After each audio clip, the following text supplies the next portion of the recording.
Hello, everybody. Welcome to the podcast. Joining us today is Josef Gross, CEO of BBC Bircher Automation. Josef, welcome. Thank you for being here. Thanks for having me. Pleasure. Josef is a leader who believes that real transformation starts with people. Josef has been steering Bircher through an exciting turnaround, focused on building trust, empowering teams, and creating a culture where change feels natural. His philosophy is simple but powerful.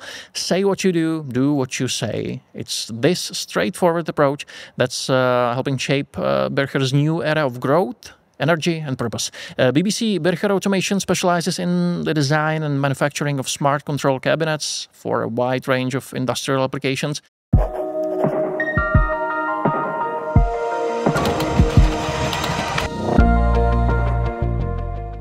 We will be talking about the history of the company. That's where I wanted to start.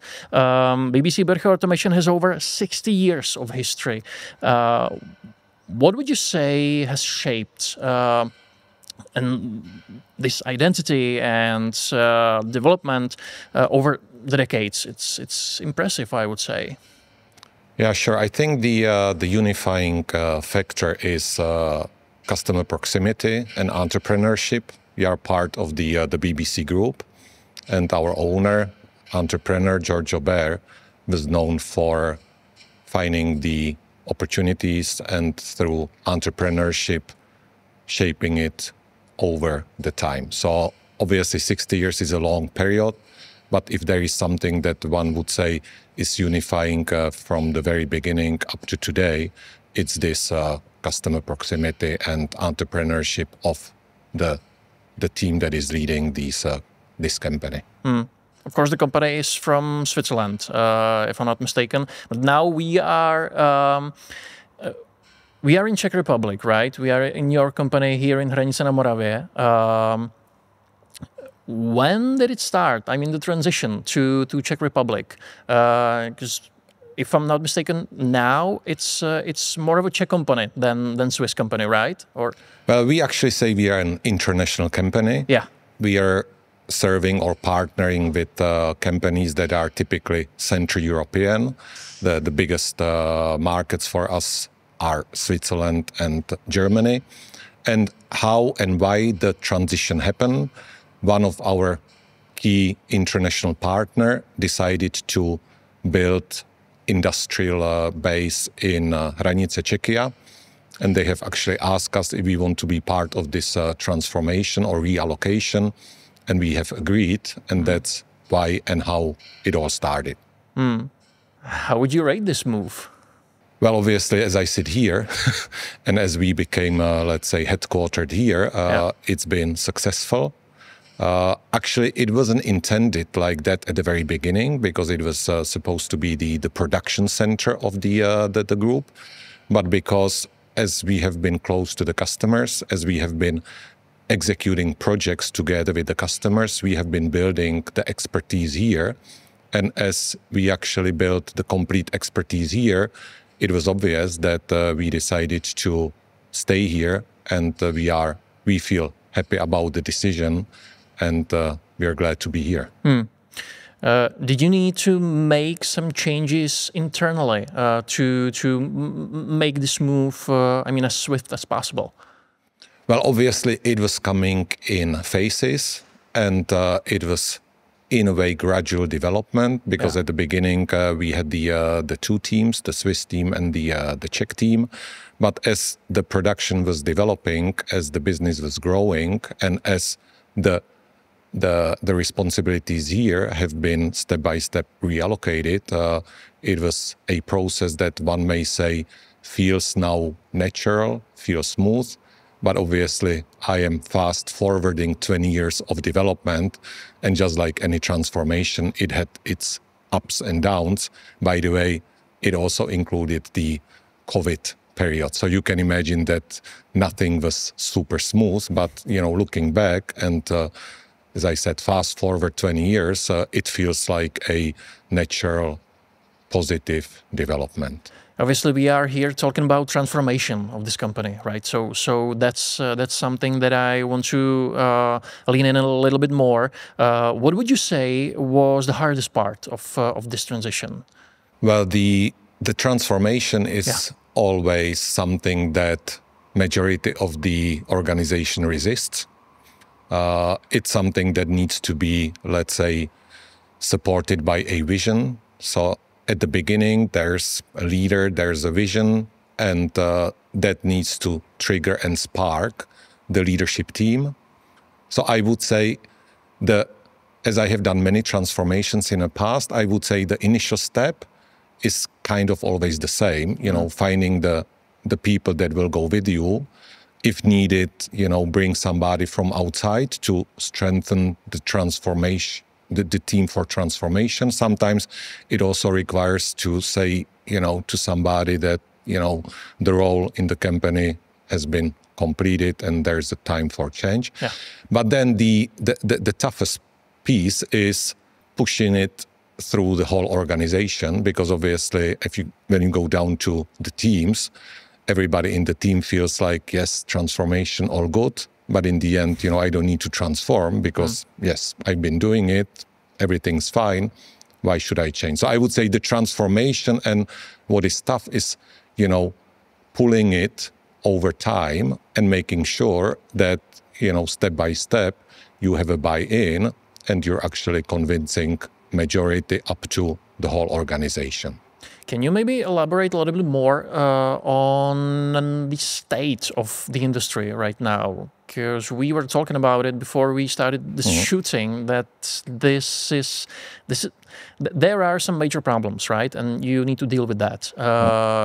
Can you talk more about that? Sure. I mean, we're in the automation business, so we are very much connected to the German market. Yeah. Obviously, different machinery verticals, inclusive automotive. So this business was going fantastically all the way up to the COVID time. Then it was even kind of boosted. So one may say it was almost like anabolics, because it shot up even more. But, underneath there was something already, signaling that this will not stay forever, and that will not be, an easy expansion of the past success. So yes, indeed, currently there are significant changes, there are significant challenges, and it is coming from the German industrial success changing, and obviously the automotive industry undergoing a major transformation. And the transformation means tougher times for Europeans and tougher times also for some of our customers. Did you start these preparations in time, would you say? I think I had the advantage because I've been in this business more than 20 years. And I was running European business and been very close to a Chinese colleague running Asia, American colleague running America. So I was always interested in understanding the full picture, how the global business is developing. Right. And obviously you could feel that, what was triggering the success in the early 2000s or up to 2020 was something different than what is actually influencing the business today. So yes, I think I was a bit earlier anticipating that we need to change. And I think this is also what is helping us now, because today many companies are struggling, or at least figuring out what should be the future business model, how should they actually run the business.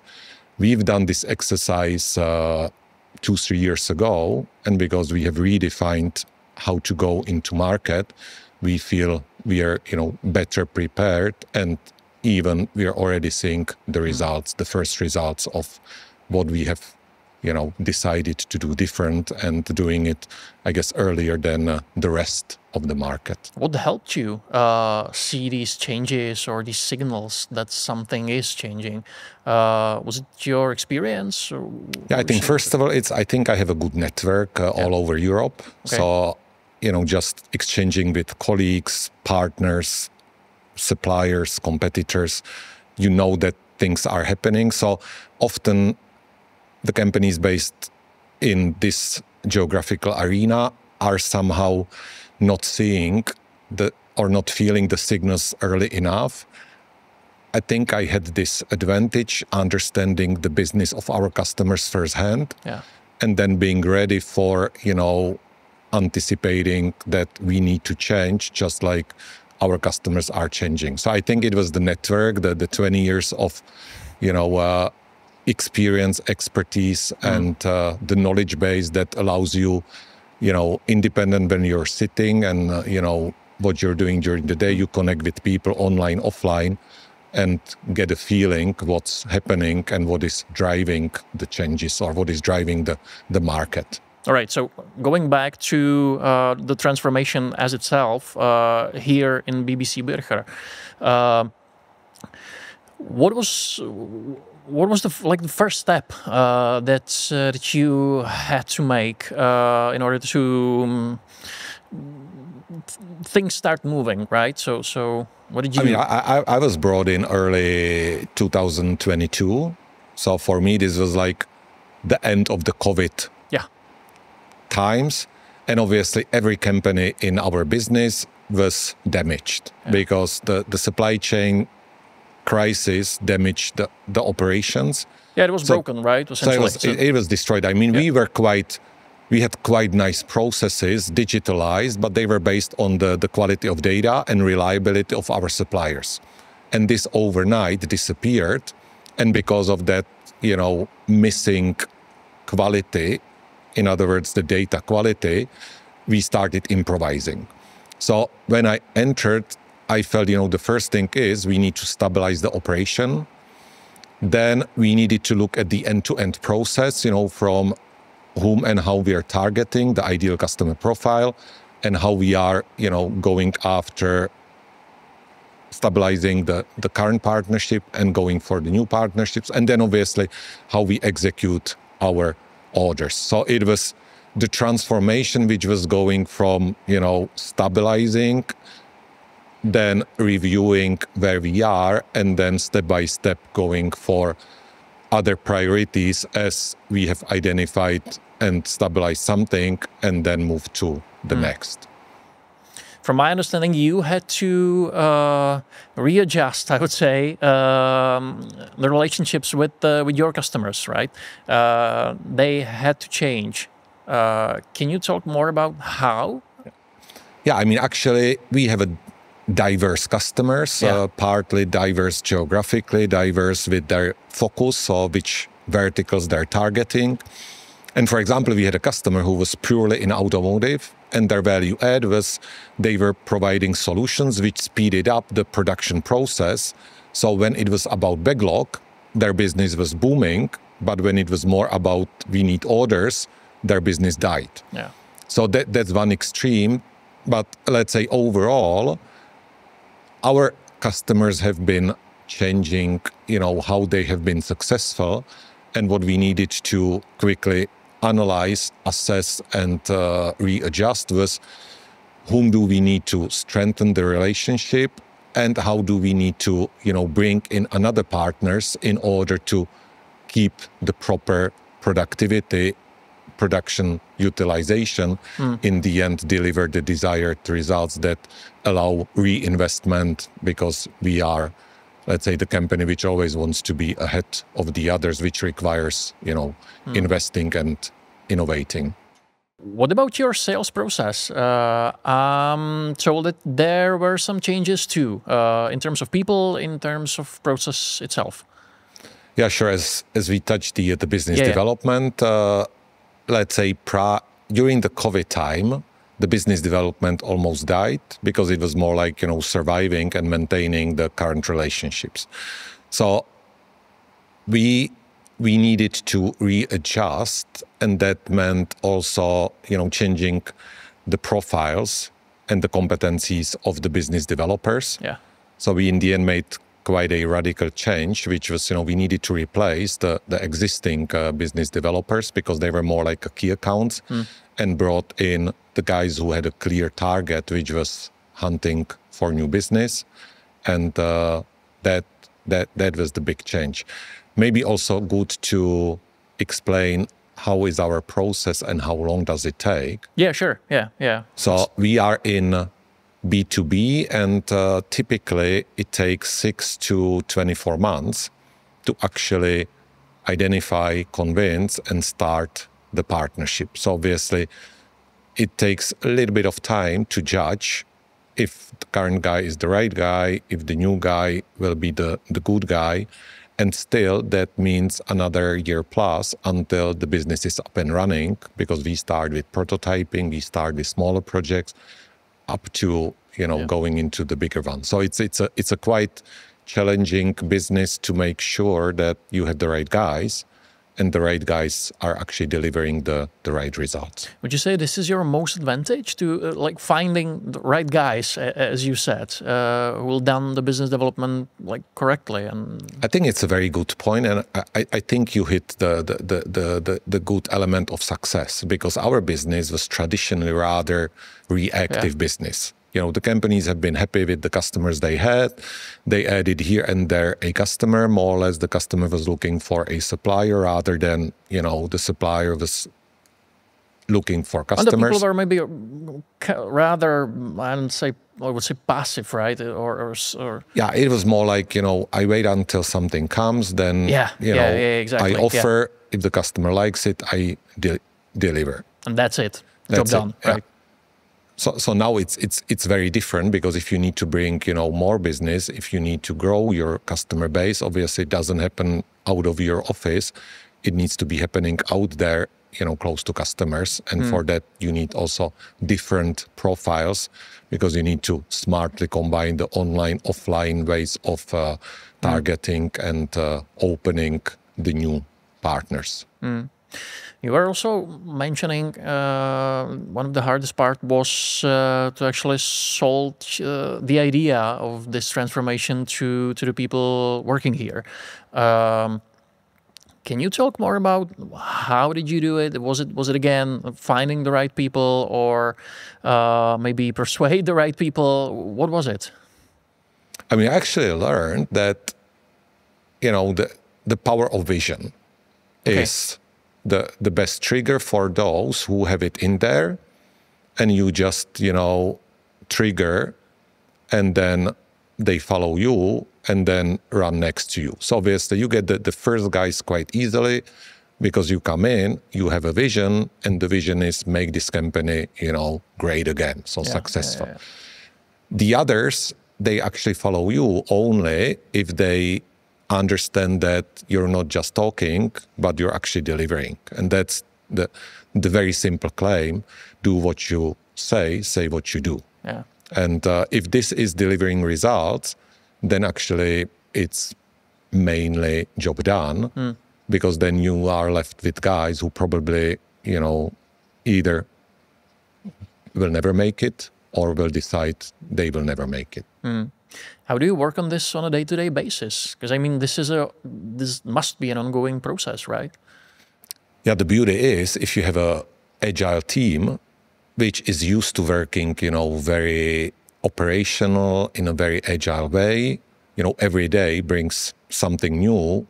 Every day is, inspiring you, one day up, the other day down, so then again up. So I say, if you go one step back, but 2 steps forward, you are still developing in the right direction. So actually the transformation is a process, progress and alignment, and every day brings you something what you've planned, just like what could not be anticipated. When did you start to see the first results of this transformation?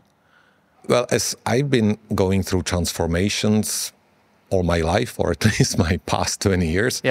So I started, getting a good feeling even a few weeks into the job. And, but that was the gut feeling. That was when I felt that even though the first feeling is, you enter the company which, doesn't know that the transformation is needed and doesn't know how to make the transformation. But then I realized that, you could trigger and excite the first followers relatively quickly. So it was subjectively quite quick. How about the management in Switzerland, right? Is it something that they want to discuss with you? Is it something that, or your hands are completely free in these matters? How is this conversation going between you and the Swiss? Well, actually, my experience with Swiss is they are, I say, they're on one hand total opposite to us because they first very much plan before they act. We pretty much act and then maybe plan. Yeah. But I think they're similar, at least, within our company. It's a relatively small industrial group, and they're used to deciding quickly. And, my boss and the owner, they can read the situation quite easily, so you don't need to explain things too much. And I even felt like, I've gained the trust extremely fast, even before the results came, because I felt they could judge if, you're the right guy with the right vision, turn into the right strategy execution. So I felt extremely happy about how I interacted with my counterparts in Switzerland. Can you maybe compare these principles that you are talking about with other companies that you've been working in or working with? Because I think this is something a little bit unique, right? How the company, the headquarters are seeing their companies in Czech Republic, right? Is it something you would say is a little bit unique, more unique? I think there's two angles how to look at it, because I started with the US corporation, but at the fantastic times when they were really excited about developing this market. Yeah. Then I was with Dutch, I was with Italians, I was 20 years with Germans, now with Swiss. So I think one angle is when you have worked in this international environment, because that's also changing significantly. And then it's what kind of company you are working for. And typically, the bigger the company, the tougher it gets to actually figure out how to do what you believe is the right thing and convince your counterparts in the most efficient way. So if I give an example, in Germany, when the companies were smaller and more entrepreneur-like, it was very similar to how is it today in Switzerland. But because these companies grew bigger, they also got more complex and sometimes with their decision-making also more complicated. You mentioned having a unique structure of team leaders, right? That's something we discussed a little. What makes it different? What would you look for in these people, right? If you are looking for, I'd say, manager or business developer, what are the character skills that you are looking at? Yeah. Well, we are engineering and production company. Yeah. So we have different teams, we have different requirements how to manage, develop the teams. So I was in a way lucky that majority of the team leaders or the potential team leaders have been, in the company, and it was just, somehow coaching them to lead their teams. Plus, for some roles, I needed to bring in somebody, and that person developing her own team. So it's a mixture based on, what's the team, and is it, the person developing from inside or already inside in the role, or is it somebody that was brought from outside because the skills and even the team did not exist at that time? Let's look ahead a little. What are your biggest plans looking to the future? Well, actually, the key thing is now how to continue the growth in a proactive way. Because obviously we need to scale the production and we need to do it in a professional way. So we continue being the professional partner for our customers. So this is how to align the business development, our great, German colleagues out there, with our capacities and capabilities. So this is delivering the growth that we are aiming for, and we started delivering. So we believe, even though the market is tough, even though there will be some nasty news, there will be some, let's say, companies going out of business or simply closing because the succession planning does not exist. But we want to be those who will, benefit from the business that will be out there in the future and want to develop it in a professional way. So we are becoming and maintaining the right partner for more and more partners. Is there any advice you would give to anybody going through transformation in their company? First of all, you need to, this is a little bit like DNA. It's you have the motivation, the internal and external. So somebody who doesn't believe in transformation and has never been through transformation is probably difficult to advise. Maybe the advice is stay where you are and hope that it will be enough. And if you're not 30, you may be lucky. But the advice is, have bold plans, have a vision, and believe that you will make the vision happen, and don't get distracted, don't get discouraged by little challenges, failures, problems, because this is part of the journey.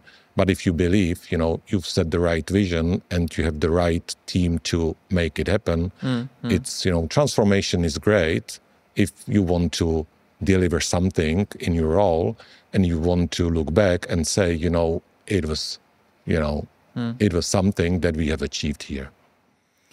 We were talking here about the state of the industry a little bit. Looking ahead, aren't you a little bit skeptical about what is going on the market? Or are you looking to the future with a smile on your face? Yeah, smile is part of the professional attitude. But yeah, the future of industry in Europe is going to be very different to what we were used to. But obviously, it will, something will stay. And if you can choose, and if you're, understanding what is it today and what is it in the future, it will be fun. There will be need for industrial companies in Europe. At the same time, there will be a lot of companies that will simply not continue the business. Some will even, not continue by no choice. So, going out of business. Some may be, sold. So, we believe that if you have the right people and the right vision, you will be successful, independent on how the overall industry will look like in a couple of years from now. Josef Gross, thank you very much for doing this. Thank you for being here. Thank you. Pleasure.